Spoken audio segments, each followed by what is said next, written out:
अस्सलामुअलैकुम। आज हम चिकन चीज़ कटलेट बनाएंगे। चिकन चीज़ कटलेट तो हम सभी बनाते हैं, बहुत आसान रेसिपी है। लेकिन आज हम बस 250 ग्राम चिकन में ढेर सारे चिकन कटलेट बनाने वाले हैं और 2 क्यूब चीज़ में सारे चिकन कटलेट बनाएंगे। इतने सारे किस तरह बनाएंगे, आइए देखते हैं। इन्हें आप बनाकर स्टोर भी कर सकते हैं। एक बार थोड़ी सी मेहनत कर लिया तो फ्रीज़र में ये 1 महीने तक भी ख़राब नहीं होते।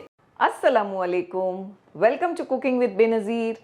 मैं बेनज़ीर हूँ और अगर आप सिंपल और आसान रेसिपीज़ ढूंढ रहे हैं तो आप बिल्कुल सही जगह पर आए हैं। और अगर आपने हमारे चैनल को सब्सक्राइब नहीं किया है तो कर लीजिए, क्योंकि आपको हमारी रेसिपीज़ इंशाल्लाह बहुत पसंद आने वाली है। उसके लिए हमने एक कढ़ाई में 2 टेबलस्पून ऑयल को गर्म करने के लिए रखा है। ऑयल गर्म हो जाने के बाद हम इसमें 1 टेबलस्पून अदरक और 1 टेबलस्पून लहसुन चॉप किया हुआ डालेंगे। अदरक और लहसुन को आधी मिनट हमने पका लिया। फिर इसमें एक प्याज डालेंगे छोटी साइज का, साथ में 2 से 3 हरी मिर्चियां भी डालेंगे छोटा छोटा कट करके। इन दोनों चीज़ों को आधी से 1 मिनट फ्राई करेंगे। एक मीडियम साइज का कैप्सिकम भी डालेंगे, जिसे भी हमने छोटा छोटा चॉप किया। आधी मिनट के बाद हम इसमें चिकन डाल देंगे। 250 ग्राम चिकन यूज़ किया है हमने। इसमें थोड़ा नमक और काली मिर्च डालकर हमने बॉईल कर लिया और बाद में इस तरह से श्रेड कर लिया है। ये सारी चीज़ों को हम 2 मिनट तक मीडियम फ्लेम पर फ्राई कर लेंगे। हम इसमें कुछ मसाले मिलाएंगे। 1 टीस्पून भरकर मिर्ची पाउडर, हाफ टी स्पून के आसपास नमक। नमक थोड़ा कम रखें क्योंकि चिकन बॉईल करने में हमने नमक डाला है और आगे भी इसमें हम सोया सॉस डालेंगे जिसमें नमक है। 1 टीस्पून चिली फ्लेक्स और हाफ टी स्पून गरम मसाला पाउडर। सोया सॉस 1 टीस्पून भरकर। लेमन जूस, नींबू का रस, ये हम 2 टीस्पून डालेंगे। थोड़ा सा काली मिर्च का पाउडर भी डालेंगे, हाफ टी स्पून के आसपास। सारी चीज़ों को मीडियम फ्लेम पर अच्छी तरह से मिलाएंगे। हमने सारी चीज़ों को 2 मिनट तक पका लिया। इसमें 3 बड़ी साइज़ के आलू भी डालेंगे, जिन्हें हमने बॉईल किया और बाद में अच्छी तरह से ग्रेट कर लिया है। फ्लेम लो है। हम सारी चीज़ों को बहुत अच्छी तरह मिक्स कर लेंगे, इस तरह से स्पैचुला की मदद से। 2 मिनट सब चीज़ों को हमने अच्छी तरह से चलाते हुए मिक्स किया है। हमने इसमें आलू डाला है तो चांसेस है कि नमक थोड़ा कम लगे, तो ये पॉइंट पे नमक को चेक कर लें, टेस्ट कर लें। ज़रूरी लगे तो ऐड करें। फ्लेम को बंद करके इसे ठंडा होने दें। तब तक नेक्स्ट प्रोसेस पे चलते हैं। एक बर्तन को हमने गर्म किया, जिसमें 1 टेबलस्पून भरकर मक्खन डाल देंगे, बटर।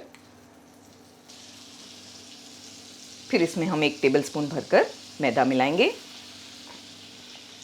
फ्लेम को ये पॉइंट पे हमने लो रखा है। लो फ्लेम पर चलाते हुए मैदे को भूनेंगे बस 1 मिनट। 1 मिनट के बाद हम इसमें दूध डालेंगे थोड़ा थोड़ा करके और इस तरह विस्क की मदद से इसे चलाएंगे।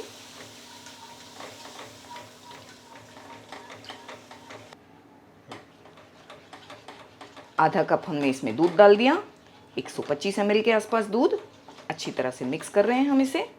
इसमें गांठें नहीं पड़े, इसलिए लो फ्लेम पर इस तरह से इसे चलाते रहें। इसमें थोड़ा सा नमक डालेंगे, 2 पिंच के आसपास। 1 पिंच के आसपास सफ़ेद मिर्च का पाउडर। आपके पास नहीं है तो ये जगह पर काली मिर्च का पाउडर इस्तेमाल करें। फ्लेम लो करके इसे और आधी से 1 मिनट चलाते हुए पकाएंगे। बहुत अच्छा थिक सॉस तैयार हो गया है, ऐसा ही थिक चाहिए हमें। फ्लेम को बंद करेंगे, इसे एक अलग बर्तन में निकाल लेंगे। वाइट सॉस का जो मिक्सचर है वो भी ठंडा हो गया है। ठंडा होके ये और अच्छा सा गाढ़ा भी हो गया है। इसमें हम चीज़ के क्यूब ग्रेट करेंगे। 2 चीज़ के क्यूब लिए हैं हमने, इन्हें ग्रेट कर लेंगे। अच्छी तरह से मिक्स करेंगे। वाइट सॉस को पहले ठंडा कर लें, बाद में इसमें चीज़ डालें। हमने प्रोसेस्ड चीज़ यूज़ की है यहाँ पर। आप जो भी चीज़ चाहें यूज़ कर सकते हैं इस जगह पर।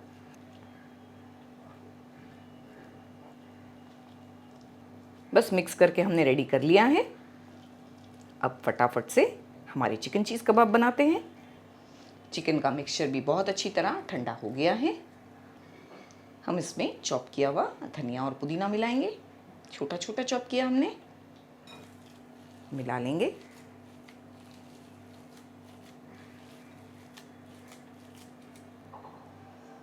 अच्छी तरह से हमने मिक्स किया। इतना हम छोटे नींबू की साइज़ का बॉल लेंगे। हाथों को थोड़ा ग्रीस कर लें ये पॉइंट पे। इतने इतने बॉल्स बनाकर तैयार रखेंगे कटलेट में डालने के लिए, तो हमारा काम आसान हो जाएगा।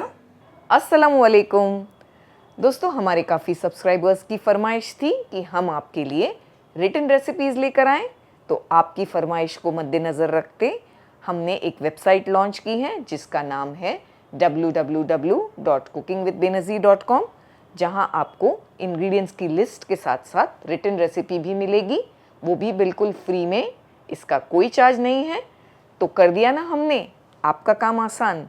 तो लॉग ऑन कीजिए www.cookingwithbenazir.com पर। हाथों को थोड़ा सा ऑयल लगाकर ग्रीस कर लें। हमारे जो कबाब का शेप और साइज़ है ये आप पर टोटली डिपेंड होता है। आप बड़े चाहते हैं बड़े बनाएं, छोटे चाहते हैं तो छोटे भी बना सकते हैं। हथेलियों पर रखकर हम इसे फ्लैट करेंगे ऐसे। इसमें जो बॉल हमने तैयार किया है चीज़ वाला वो डालेंगे और इस तरह इसे सब तरफ से कोने से उठा लेंगे ऐसे। हमने यहाँ पर बड़ा बॉल बनाया था चीज़ का, क्योंकि हम थोड़े बड़े कटलेट बना रहे हैं। आप छोटे छोटे भी बना सकते हैं, जैसा शेप और साइज़ पसंद करते हैं। चीज़ के छोटे बॉल रखें और ये जो चिकन का मिक्सचर है इसे भी थोड़ा कम रखें। पूरी तरह से हमने कवर किया चीज़ को और फिर इस तरह से हाथों से फ्लैट करेंगे, क्योंकि हम कटलेट बना रहे हैं तो कटलेट की तरह थोड़ा फ्लैट कर लेंगे। बस परफेक्ट तरीके से बनकर ये तैयार हो गया है। इसी तरह सारे बनाकर तैयार करेंगे। हमने यहाँ पर थोड़ा मैदा लिया है। मैदे से पहले हम हमारे कबाब को कोट करेंगे।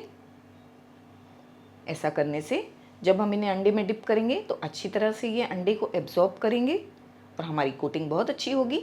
अंडे में डिप करेंगे।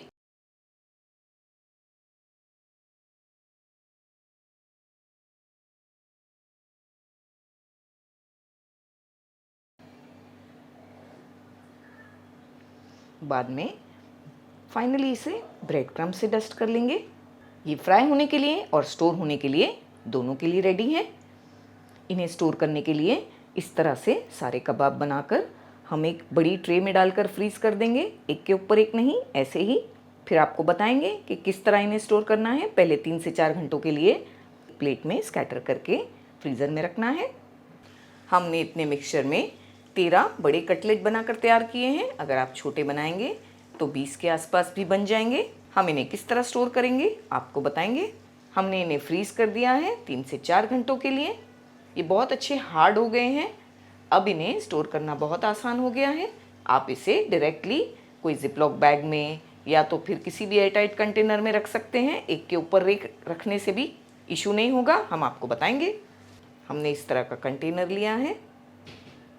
हम इसे इस तरह एक के ऊपर एक रखेंगे तो भी कोई इशू नहीं होगा। बीच में हमें पार्चमेंट पेपर रखने की भी ज़रूरत नहीं है, क्योंकि हमने इन्हें फ्रीज़ किया है। ये हार्ड हो गए हैं, अब ये आपस में नहीं चिपकेंगे। इन्हें हम आराम से 1 महीने तक भी फ्रीज़र में रख सकते हैं स्टोर करके। वैसे आप चाहें तो इस तरह की जो बैग्स हैं ये भी इस्तेमाल कर सकते हैं। इसके अंदर आप जितने पीसेस चाहें एक वक्त पे रख सकते हैं, 4, 5, 6 जितने भी आपको लगता है आप एक वक्त में कंज्यूम करेंगे, इतने इसमें भी डालकर रख सकते हैं। इससे थोड़ी फ्रीज़र में जगह कम यूज़ होगी। तो दोनों तरीक़ों से ये फ्रीज़ किए जा सकते हैं।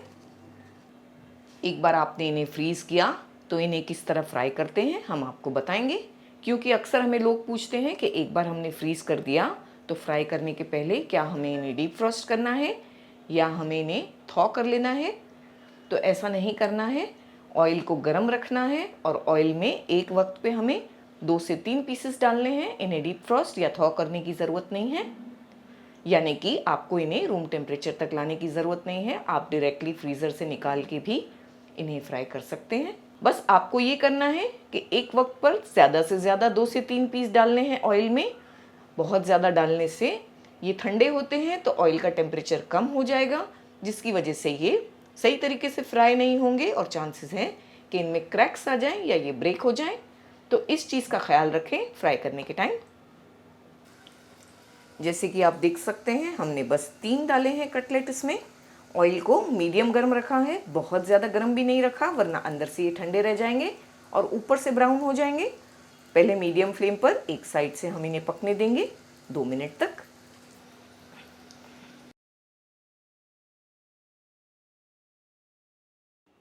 हम इन कबाब्स को हमारी शेजवान मेयो डिप के साथ सर्व करेंगे। अगर आप शेजवान मेयो डिप की रेसिपी चाहते हैं तो हमें ज़रूर बताएं।